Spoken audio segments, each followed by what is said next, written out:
नमस्कार। कभी कभी ना जश्न और मातम के बीच का फासला बहुत ही कम होता है। आज हम एक ऐसी ही दिल दहला देने वाली घटना की बात कर रहे हैं जहां उत्तर प्रदेश के बुलंदशहर में एक जन्मदिन की पार्टी 3 दोस्तों की मौत की वजह बन गई।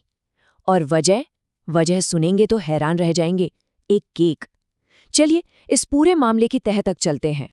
शनिवार की वो रात 3 नौजवानों को गोली मार दी गई। मतलब एक जश्न का मौका एक खौफनाक अंत में तब्दील हो गया। 3 जिंदगियां जो कुछ देर पहले एक साथ हंस खेल रही थी, वो एक साथ हमेशा के लिए खामोश हो गईं। तो ये घटना हुई है बुलंदशहर के खुर्जानगर इलाके में।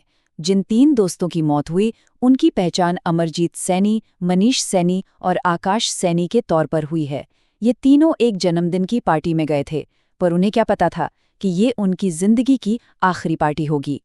अब सवाल ये उठता है कि इस पूरे हत्याकांड की जड़ में आखिर था क्या। यकीन करना सच में बहुत मुश्किल है, लेकिन सारा विवाद सिर्फ एक बर्थडे केक को लेकर शुरू हुआ। एक छोटी सी बात जो अक्सर दोस्तों के बीच मजाक में होती है, यहाँ वो मौत का कारण बन गई। देखिए हालात कितनी तेजी से बिगड़े। सब कुछ नॉर्मल था। जीतू सैनी का जन्मदिन मनाया जा रहा था। दोस्तों ने मजाक मजाक में उसके चेहरे पर केक लगा दिया, लेकिन जीतू को ये मजाक बिल्कुल पसंद नहीं आया। बात बड़ी कहासुनी शुरू हो गई, और इससे पहले कि कोई कुछ समझ पाता, जीतू और उसके साथियों ने गोलियां चला दी।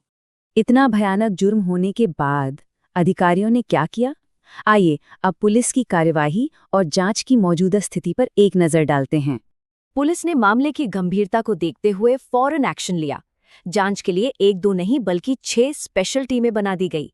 3 आरोपियों को तो गिरफ्तार कर लिया गया है, लेकिन जो मुख्य आरोपी है यानी बर्थडे बॉय जीतू सैनी, वो अभी भी फरार है।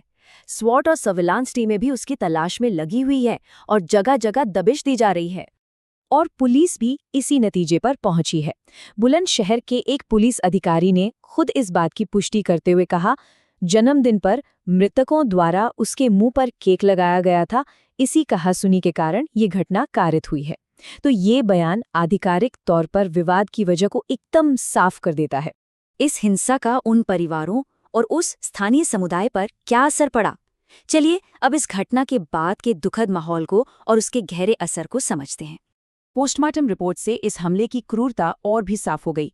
रिपोर्ट में यह खुलासा हुआ कि तीनों ही युवकों की मौत सिर में गोली लगने की वजह से हुई थी। ये तथ्य इस हमले की नृशंसता को और भी ज्यादा उजागर करता है। इस घटना ने पूरे मोहल्ले को गहरे सदमे और दुख में डुबो दिया है। सोचिए, जब एक साथ 3 दोस्तों की अर्थियां उठीं तो पूरा पंजाबियान मोहल्ला चीखों से दहल गया।